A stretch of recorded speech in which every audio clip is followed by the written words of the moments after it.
전도서 8장 다 찾으신 줄 알고 한 절씩 교독을 읽겠습니다. 지혜자와 같은 자 누구며 사리의 해석을 아는 자 누구냐? 사람의 지혜는 그 사람의 얼굴에 광채가 나게 하나니 그 얼굴에 산한 것이 변하느니라.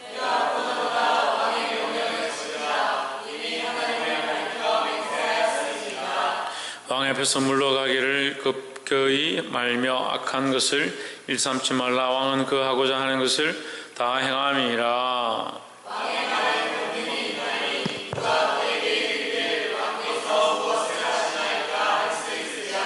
물은 명령을 지키는 자는 화를 모르리라. 지혜자의 마음은 시기와 판단을 분별하나니.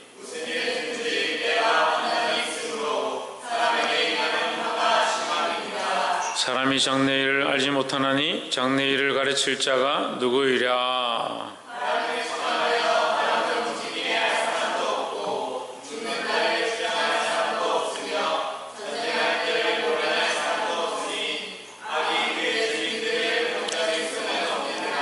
내가 이런 것들을 다 보고 마음을 다하여 헤아려서 행하는 모든 일을 살핀즉 사람이 사람을 주장하여 해롭게 하는 때가 있으며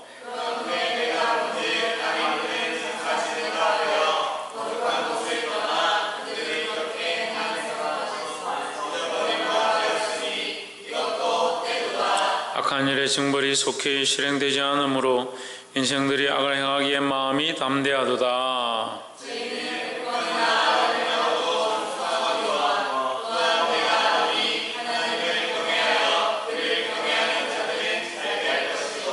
악인은 잘되지 못하며 장수하지 못하고 그날의 그림자와 같으리니 이는 하나님 앞에 경외하지 아니함이니라.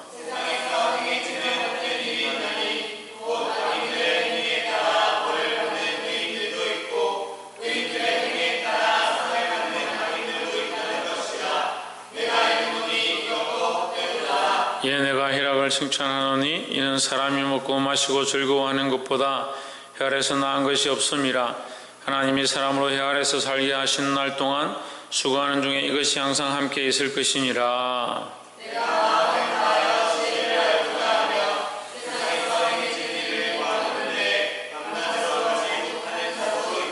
함께 읽읍시다.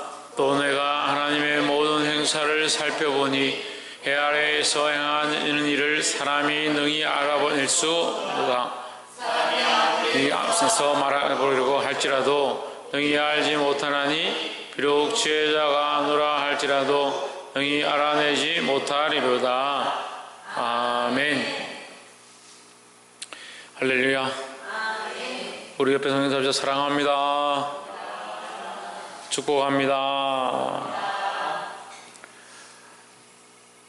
전도서 8장 말씀 함께 나누겠습니다.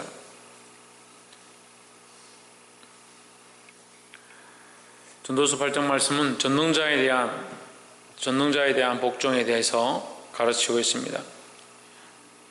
전능자에 대한 복종이다.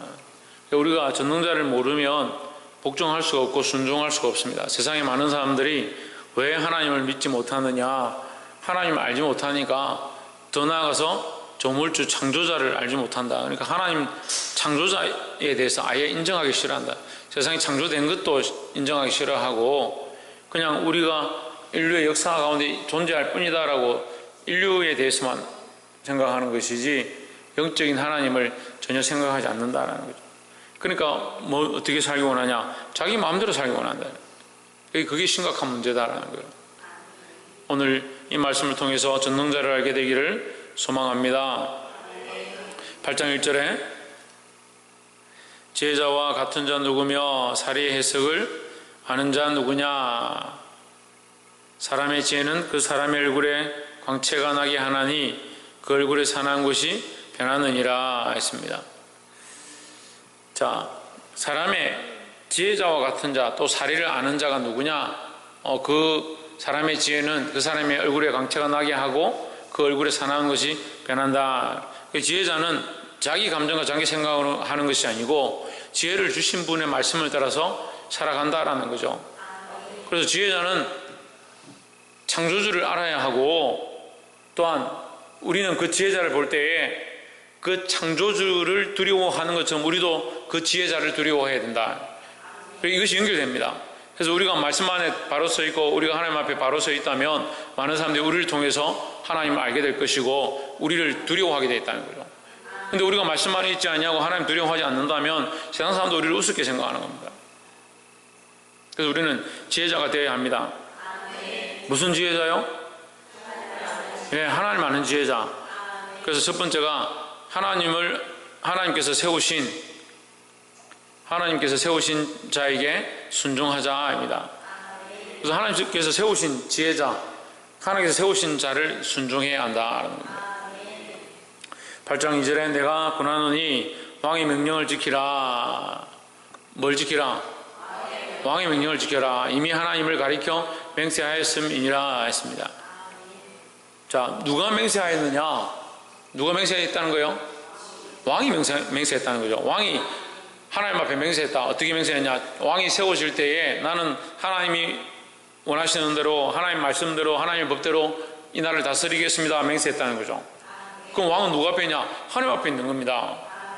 그래서 하나님 앞에 세워진 자들, 하나님께서 세우신 자들에게 순종할 것을 가르치고 있는 거죠. 그러니까 하나님 앞에 세워지고 하나님께서 세우신 자들, 그들에게 순종해야 된다. 그래서 우리는 여기에 지혜자로 설 수도 있고요, 또한 지혜자에게 순종해야 되는 자리에 서는 사람도 되는 겁니다. 두 가지 다 될 수 있는 겁니다. 그러니까 하나님께서 특별히 인류 역사 가운데 가장 완벽한 지혜자를 누구를 세우셨냐? 예수 그리스도를 세웠습니다. 그럼 우리는 누구에게 순종해야 합니까? 예수 그리스도에게 순종해야 하는 겁니다. 하나님 법을 따라서, 하나님 말씀을 따라서 예수 그리스도에게 순종하고, 우리가 예수 그리스도를 순종하고 그 말씀을 따라가면 세상이 우리를 대해서 어떻게 한다? 우리를 따라오고 우리를 따라 순종할 수밖에 없다라는 거죠. 그런데 우리가 이것을 안 하는 겁니다. 우리가 빛된 사명을 살고 많은 사람을 빛으로 인도하고 예수 믿게 하는데 우리가 이 앞장선 역할을 해야 되는데 이걸 싫어하는 사람들이 많다. 내가 강권하고 건면하는 것들이 내가 요즘 사람들 뭐 강권하고 건면하고 교회 오라고 말하는 이런 것이 부끄럽고 힘들다 해서 잘 안 하는 거야. 물론 지혜를 따라 해야 되지만 그 말하는 것들을 지혜롭게 말해야 하지만 우리가 이것을 당연히 해야 되고 너무나도 해야 될 간절함들이 없다라는 거죠. 3절에 왕 앞에 물러가기를 급거이 말며 악한 것을 일삼지 말라. 왕은 그 하고자 하는 것을 다 행함이니라. 3절에 뭐 한다? 하나님께서 다 행하신다는 거죠. 예수님이 다 행하신다. 왕이 다 행한다. 왕 앞에 잘못되어지면 왕이 가만히 있겠느냐? 반드시 너를 징벌하지 않겠느냐? 왕이 너를 재판하는데, 너를 심판하고 너를 감옥에 넣는데 그거 뭐 주저하거나 걱정할 게 뭐 있겠냐? 너 잘못했으면 너 감옥에 넣어, 너 벌받아, 얼마든지 말할 수 있지 않느냐? 그러니까 조심해라는 거죠. 근데 우리가 너무 조심성이 없어요. 예수님을 두려워하지도 않고 하나님 두려워하지도 않고 너무 친밀한 것 같아요. 근데 삶은 안 친밀하거든요. 영적 관계는 하나님과 별로 안 친밀하거든요. 근데 징벌하고 심판받는 부분에 대해서는 아주 친밀한 거예요. 그 하나님 나를 설마 나를 그렇게 하시겠나? 나를 징벌하시겠나? 나를 책망하시겠나? 아니 내가 그래도 교회 그만큼 다니고 신앙생활 그만큼 하는데 나를 징벌하시겠나? 그렇게 생각하는 거예요.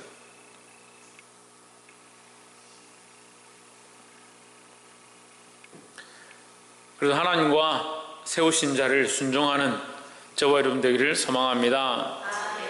4절에 왕의 말은 권능이 있나니 했습니다. 왕의 말은 권능이 있다. 이 지금 왕을 그리스도라고 우리가 표현하는 게 더 정확하죠. 예수님의 말씀은 권능이 있나니 이렇게 되죠. 할렐루야. 그러니까 우리는 누구의 말을 순종해야 되냐? 예수님의 말씀을 순종해야 되는 겁니다. 누가 그에게 이르기를 왕께서 무엇을 하시나이까 할 수 있으랴. 예수님께서 왜 그렇게 하십니까? 왜 십자가에 못 박히셨습니까? 왜 부활하셨습니까? 물을 수가 없다는, 우리의 지혜와 지식보다 훨씬 뛰어나다는 거예요. 그 예수님 그 하신 일 앞에 우리도 그 말씀대로 순종하고 그 말씀을 따라 살아야 한다는 겁니다. 그러면 우리가 그 말씀대로 순종하고 그 말씀대로 따라 살고 또한 하나님 앞에 세워진 자가 되면 세상도 우리의 말을 듣고 우리의 말 앞에 순종하게 되어 있다는 거죠. 특별히 교회 안에 세워진 자, 하나님께서 세우신 자에게 순종해야 하고 이것이 하나님께서 세우신 원리다라는 거죠. 그러면 세워진 자를 자가 잘못하고 있는데 우리가 어떻게 세워진 자를 따르겠습니까? 그건 하나님 하실 문제고, 세워진 자가 하나님 앞에 세워져서 하나님 말씀대로 행하고 있다면 그 세워진 자를 따르는 것이 하나님께서 세우셨으니까, 하나님께서 세우셨고 하나님 앞에 세워졌다. 그러니까 누구를 따라야 되냐? 하나님을 따르고 하나님께서 세우신 자를 따라가야 된다는 겁니다. 이걸 순종 안 한 사람이 누구냐? 이스라엘 민족인 거죠. 유대인들이 그걸 순종 안 한 겁니다. 예수님께서 왜 십자가에 못 박히셨습니까? 하나님께서 세우신 예수 그리스도를 인정할 수 없다라는 거죠. 그러니까 오늘날 이 교회도 얼마든지 그렇게 넘어질 수 있습니다. 말씀 앞에 순종하고요, 세워진 자를 순종해야 하는데, 그 언제 그렇게 세웠냐? 그게 뭐 맞는 거냐? 그렇게 하면서 순종하지 않는 거예요. 늘 말씀드리지만 뭐가 중요하다? 그 말을 하고 있는 뭐가 중요하다? 목적이 중요해요. 목적이 중요한 거예요. 이유가 중요한 거요. 그 말이 중요한 게 아니라요, 왜 세웠느냐? 그 말이 중요한 게 아니라 이 사람이 그 말을 듣기 싫어서, 이 사람 앞에 순종하기 싫어서 왜 세웠느냐? 그건 문제인 거예요. 11조를 왜 하느냐?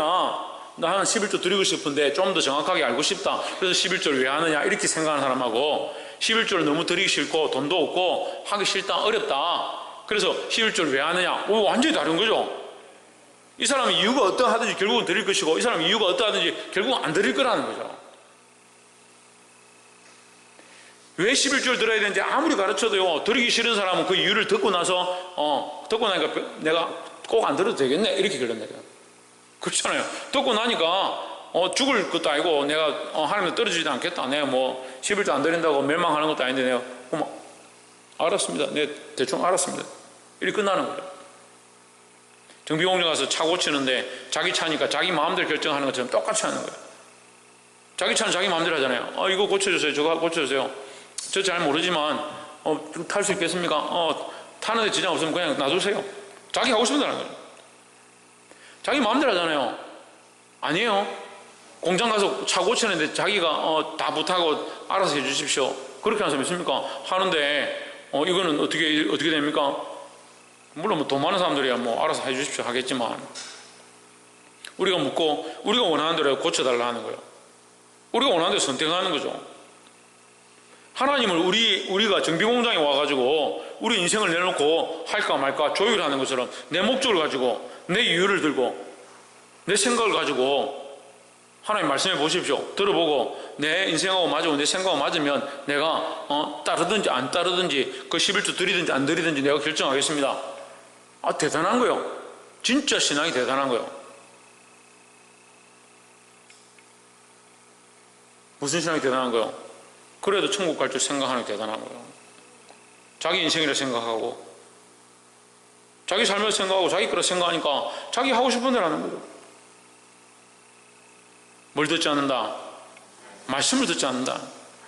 우리는 철저하게 말씀 앞에 순종해야 하고요, 말씀을 전하는 자 앞에 순종해야 하고, 가르치는 자와 모든 좋은 것을 함께 해야 된다는 거죠.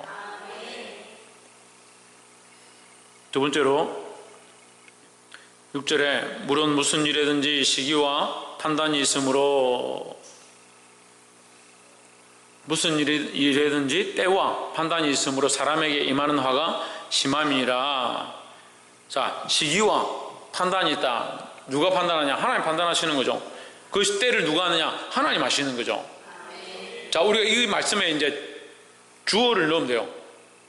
하나님 앞에서 무슨 일이든지 하나님 때가 있고 하나님의 판단이 있으므로, 우리가 잘못하면 하나님의 화가 있다는 거예요.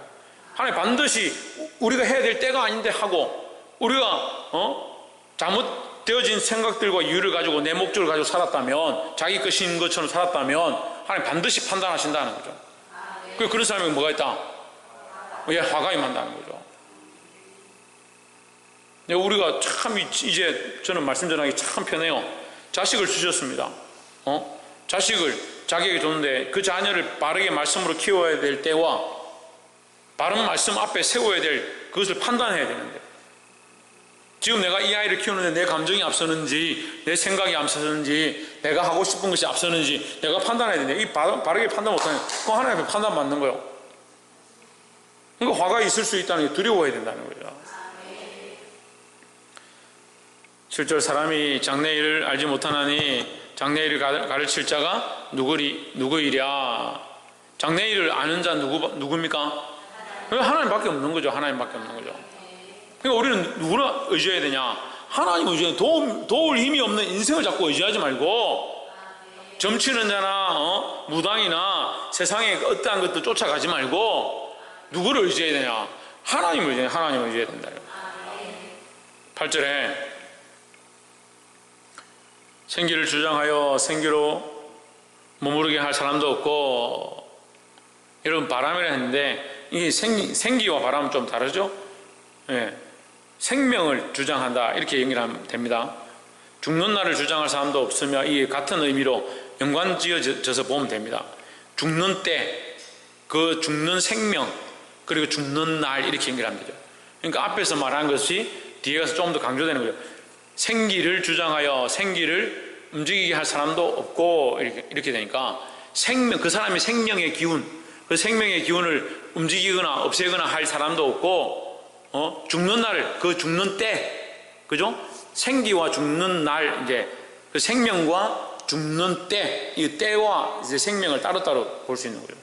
여러분 성경을 바람이라고 이렇게 해석해 놨는데, 저는 바람보다는 지금 이 본문에 제가 성경 가지고 있는 개역 한글에 있는 생기를 주장하여라고 하는 것이 오히려 맞는 것 같아요. 사람의 생명을 주장할 사람도 없고 그 생명의 때를 주장할 사람도 없다. 사람은 그렇게 내가 죽고 싶을 때에 내 생명을 내가 살아야 된다, 더 죽어야 된다, 그 때를 자기가 주장할 사람이 아무도 없다라는 거죠. 전쟁할 때를 모면할 사람도 없으니, 전쟁이 만약에 적군이 쳐들어오는데 나는 이 전쟁 멈추고 싶어 한다고 적군이 멈춥니까? 자기 마음대로 할 수 없는 게 전쟁이다.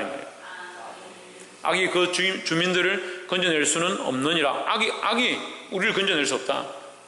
그건 누가 건지냐? 하나님 건지시는 거죠.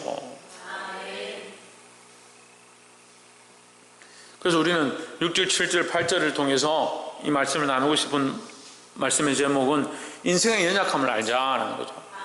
그 생명도 주장하지 못하고 때를 주장하지도 못하고 판단하는 것도 마음대로 할 수 없는 우리가, 우리의 미래도 다 알 수 없는 우리가, 전쟁도 어찌할 수 없는 우리가 어째서 내 삶을 내 마음대로 하려고 하냐.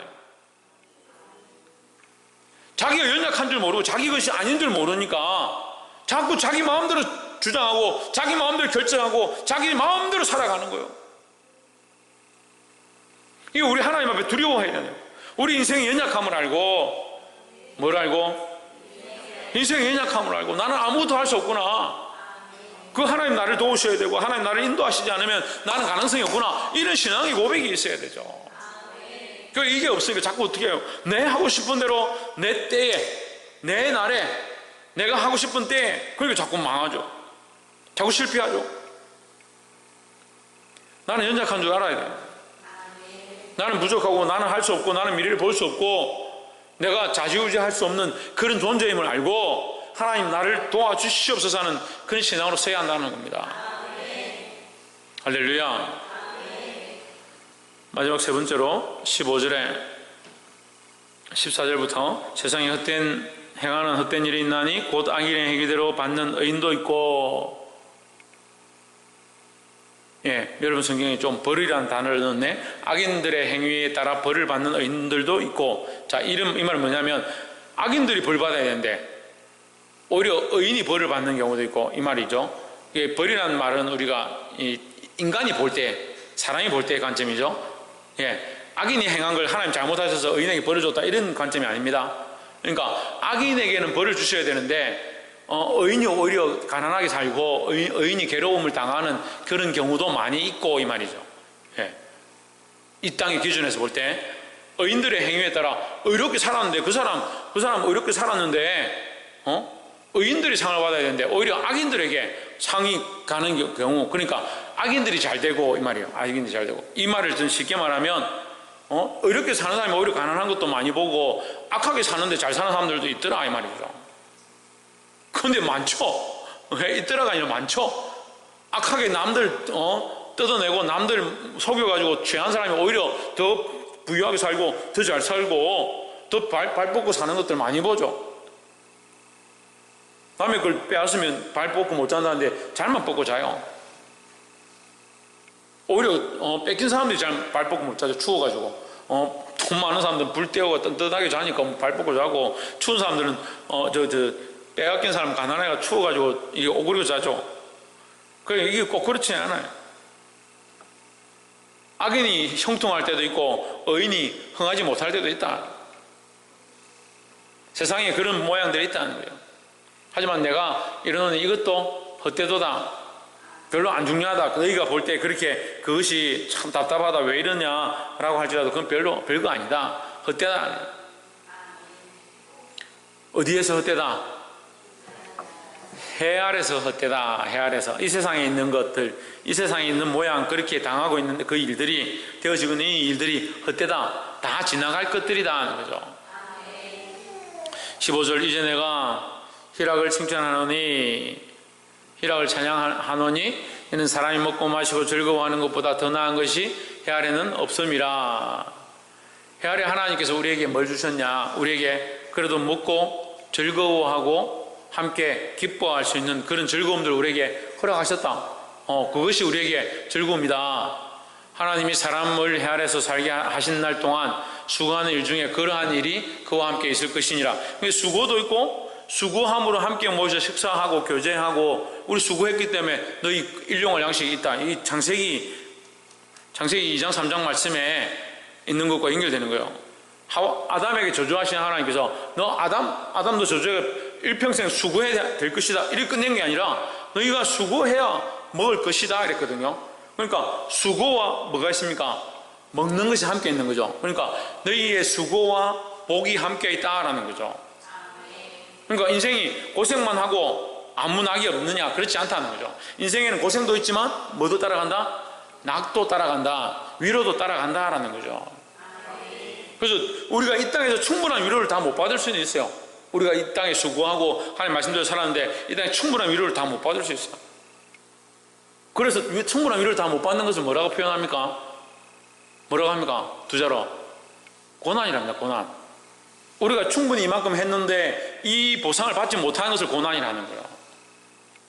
그래서 우리가 이만큼 정말 주를 위해 싸웠는데, 끝까지 싸웠는데, 생명을 잃기까지 싸웠는데 결국 위로를 받지 못하는 것, 이것을 순교라고 하는 거죠. 위로를 받지 못하고 죽게 되는 거죠. 이 고난에 극심한 거죠. 고난과 환난이 극심해서 결국 죽음을 맛보았다. 우리 고난과 환난을 맛보고 주를 위해 살았고 헌신했는데 뭘 받지 못한 겁니까? 위로를 받지 못한 거죠. 그렇지만 그 위로는 어디에 있습니까? 하나님 나라에 있는 거죠. 하나님 나라에서 우리가 위로를 받는 겁니다. 이것을 우리에게 뭐라고 말합니까? 하나님 나라에서 우리에게 주실 상급으로 얘기하는 거예요. 상급으로. 그래서 우리가 이 땅에서 위로함을 다 받지 못하는 것이 오늘 14절에 나와 있는 이 세상의 원리 가운데 이런 식으로 된다 할지라도 우리가 이 땅에서 다 받으려고 생각할 필요가 없는 것은 이 땅에서는 다 헛되다는 거죠. 내가 이 땅에 위로를 받는다 하더라도 이거 다 지나가니까 세월이 흘러가면 별거 아니잖아요. 없어져 버리잖아요.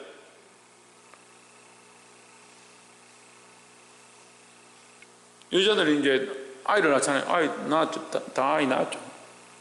아이 못 낳은 사람도 있지만 아이를 낳고 나면 아이를 낳을 때 너무 고통스럽죠. 너무 고통스럽죠. 우리 사모님 저한테 해주셔서 저는 그런 감정이 없지만 사모님의 감정을 제가 들어서 아이를 낳을 때 너무 고통스럽고 아픔이 있고 10개월 동안 배 안에 넣어 있고 또 수술하고 낳고 나면 너무 괴로운데 얼굴이 붓고 피를 쏟고 정신도 몽롱한데 아이를 눈을 떠서 아이를 보면 이 고통과 그 아픔들이 씻겨나가는 그런 기쁨을 누린다는 거예요. 그 저도 군대 생활 3년 동안 군대 생활하고 너무 힘들고 너무 집에 가고 싶은데 다 제대해서 나오는데 얼마나 기쁜지요. 이게 완전히 이게 지나갔던 모든 시간들이 다 그냥 눈 녹듯이 다 녹아버리고 없는 거예요. 끝나고 나니까 없는 거예요. 오히려 제대하고 나니까 군대 다시 가서 좀 더 하면 좋겠다는 그런 생각이 들 만큼 나올 때는 이 고통을 다 잊어버려요. 왜? 지나갔으니까. 지나가서 없어지는 걸 뭐라고 한다? 예? 지나가고 없어진 걸 뭐라 한다? 예? 지나가고 없어진 걸 따라합시다. 헛되다. 헛되고 헛되니 모든 것이 헛되도다. 왜? 지나가니까. 그래서 우리가 볼 때 세상에서 원리와 이 이론들이 의인들이 복을 받아야 되고 악인들이 저주를 받아야 되고 의인들이 잘 되고 악인들이 잘 안 되는데 왜 이러느냐 뒤죽박죽이냐 그렇게 볼 필요가 없는 거예요. 우리가 이 땅에서 위로를 못 받으면요 하늘 나라에서 위로를 받으니까 이 땅에서 못 받는 이 위로는 뭐냐? 받아도요 그 위로는 뭐요? 지나가 버리면 없는 거죠. 그래서 제가 자매들이 그래서 위로를 자꾸 바라는구나 알겠더라고. 지나가면 끝이니까. 어제 위로했는데 오늘을 위로 안 하면 요즘 위로를 안 하는구나 이 생각하는 거예요. 오늘 맨날 위로해주길 바라는 거예요. 위로해주고 수고 많으셨습니다. 오늘 이렇게 이쁘시군요. 늘 교회를 위해서 기도해 주셔서 감사합니다. 늘 목사님을 섬긴다고 얼마나 고생이 많습니까? 위로해줘야. 그 남자들은 좀 덜 하거든요. 남자들은 저 한 작년쯤에 손잡고 내가 너를 정말 위해서 기도하고 있고 네가 이 교회에서 이렇게 열심히 하는 건 너무 감사하다. 한 번 딱 해놓으면요 한 3년 가요. 한 3년. 자매는 볼 때마다 해요. 볼 때마다. 아유 자매님 이번 주에 오셔서 너무 감사합니다. 이번 주에 밥 한다고 또 꽃꽂이 한다고 청소한다고 기도한다고 얼마나 고생이 많았습니까? 그러면 입이 감사합니다 목사님. 그 이 땅이 위로요. 지나가잖아요. 희미해지잖아요. 지나가면 끝이잖아요. 왜 대장부 같아야 한다? 우리의 신앙이 왜 대장부 같아야 하냐? 한번 처음에 잡은 그 심지, 예? 한번 굳건하게 잡은 그걸 붙잡고 있어야지. 다시 그래 그거 잊어버렸잖아요. 그걸 잊어버렸잖아요. 처음에 골리앗 장수를 물리쳤던 그 믿음의 용맹, 예? 용기. 이 생각해봐요. 창조만 했는데 한 13살 정도, 창조보다 조금 작은 애가 3m 30이면 여기 지금 여기 다 천정이 머리가 다 여기에 배틀째 같다. 배틀 짜는 거 봤죠? 이게 배틀 모릅니까? 이렇게 해가지고 배틀 짜는 배틀체 이렇게 칼이 배틀체 같다. 그 창이 배틀체 같았다 했는데 그걸 들고 서 있는 그 골리앗에게 다가가가지고 돌 던진 건 둘째 문제고요. 그 앞에 가가지고 섰는데 이게 무슨 게임이 됩니까? 하윤이하고 내하고 싸우는 것도 아니고. 그런데 그 앞에 서서 뭐라 합니까? 너는 칼과 단창으로 내게 나아오거니와 나는 네가 조롱하는 만군의 여호와 이름으로 내가 너에게 나아간다. 다윗이요 아무것도 안 보이는 거예요. 그 앞에 골리앗이라는 그 산이 보이는 게 아니고요, 그 뒤에 있는 블레셋 수많은 군사가 보이는 것도 아니고요, 이스라엘의 그 백성들이 보이는 것도 아니고요, 만군의 하나님만 보이는 거예요. 그 만군의 하나님만 보니까 그 하나님의 이름으로 나는 아무것도 너와 싸울 게 없다. 너를 보고 나아가는 것도 아니다. 나는 만군의 하나님의 이름 그 하나만 들고 너에게 간다는 거죠. 그랬던 다윗이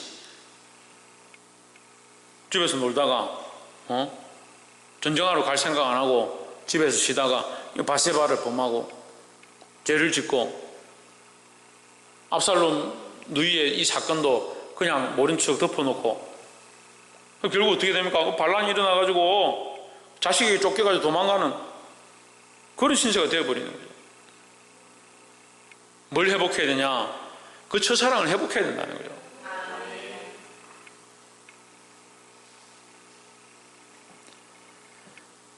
(16) 절에 내가 마음을 다하여 지혜를 알고자 하며 세상에서 하는 노고를 보고자 하는 동시에 밤낮으로 자지 못하는 자도 있도다. (17절) 하나님의 모든 행사를 살펴보니 해 아래에서 하시는 일을 사람이 뭐라고요? 능히 알아낼 수 없도다. 자, 잠언서는 제가 지금 이제 8장까지 봤는데요, 앞에서도 한번 봤지만 잠언서를 이렇게 묵상할 때 조금 이 역으로 서술되어 있는, 거꾸로 서술되어 있는 듯한 느낌을 많이 받습니다. 그러니까 앞에는 조금 이해하지 못할 난제 같은 내용으로 말씀을 기록해 놓고 마지막 가서는 어떤 확실한 결론들을 내리는 부분들이 좀 있습니다. 여기 보면 사람이 아무도 애써 알아보려고 할지라도 능히 알지 못하나니 뭘 알 수 없다? 하나님의 행사를 알 수 없다. 그러니까 이 8장의 전체 내용은 뭐냐? 하나님의 행사와 역사, 하나님 하시는 일을 인간이 다 알 수가 없다라는 거죠. 그러니까 인간은 아무것도 아니다.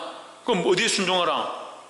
하나님께 순종하고 하나님 세우신 자에게 순종하고 하나님 말씀에 순종하라라는 거죠. 그러니까 이렇게 말씀을 보면요 정확해요. 말씀의 뜻이. 그러니까 인생은 아무것도 알 수 없다. 뭐 할 수 없냐? 하나님의 섭리와 하나님의 역사하심을 다 알 수 없다. 세 번째 그거예요. 하나님의 역사와 섭리를 다 알 수 없다라는 거죠. 하나님의 역사와 섭리를 다 알 수 없으니까 너는 어떻게 알아? 하나님의 말씀에 순종하고 하나님의 인도하심에 순종해야 된다. 인생은 뭐 어떻다? 인생은 연약하다. 인생은 연약하고 어리석다. 인생은 장래를 알 수 없다. 인생은 연약해서 판단받는다. 그 인생 다 알 수 없고 아무것도 모르니까 뭘 해야 되냐? 박창조 뭘 해야 된다? 인생은 다 알 수 없으니까 뭐 해야 된다? 최원영 뭘 해야 된다? 하나님 의지하고 하나님 말씀에 순종해야 된다는 거죠. 그러니까 인생은 다 알 수 없다. 특별히 뭘 알 수 없다? 하나님의 섭리와 하나님 운영하시는 것을 다 알 수 없다라는 거죠. 다 알 수 없기 때문에 인생의 연약함을 알고 하나님 앞에 순종해야 되고 특별히 하나님 말씀 앞에 순종하고 또한 하나님 세우신 자에게 순종해야 된다는 겁니다. 그럼 이 순종도요 순수가 있는 거예요. 하나님을 순종하고 하나님 말씀에 순종하고 하나님 세우신 자에게 순종하는 거죠. 그러니까 세우신 자가 말씀대로 순종하지 않고 하나님 앞에 순종하지 않는데 세우신 자를 순종한다. 이것도 좀 문제가 있는 거죠. 그렇다고 해서 우리가 함부로 하나님 세우신 자를 막 대적할 수는 없지만 대적하는 것에 조심할지라도 말씀대로 아닌 것은 말씀에 순종해야 되는 거죠. 그래서 제가 이제 교인들한테 그거 가르쳤어요. 하나님 세우신 자에게 순종해야 한다. 그걸 순종해야 합니다. 또한 세우신 자를 우리가 함부로 어떻게 할 수 없습니다. 그거 하나님 하시겠죠. 그러니까 무조건 순종해야 된다. 죽으라 해도 죽고 죄 지으라 해도 죄 짓고 아니에요. 아닌 건 아니에요. 왜요? 왜? 말씀이 우선이기 때문에. 말씀이 우선이기 때문에. 그 위에 하나님 우선이기 때문에요. 하나님과 하나님 말씀이 우선이기 때문에 사람에게 대하여 우리가 순종하는 것은 그를 함부로 하지 아니하고 우리가 따라갈 수는 있겠지만 아닌 건 아니다. 사랑하는 성도 여러분, 이 말씀을 배운 대로 또한 들은 대로 순종하고 살아서 승리하기를 주의 이름으로 축복합니다. 기도하겠습니다.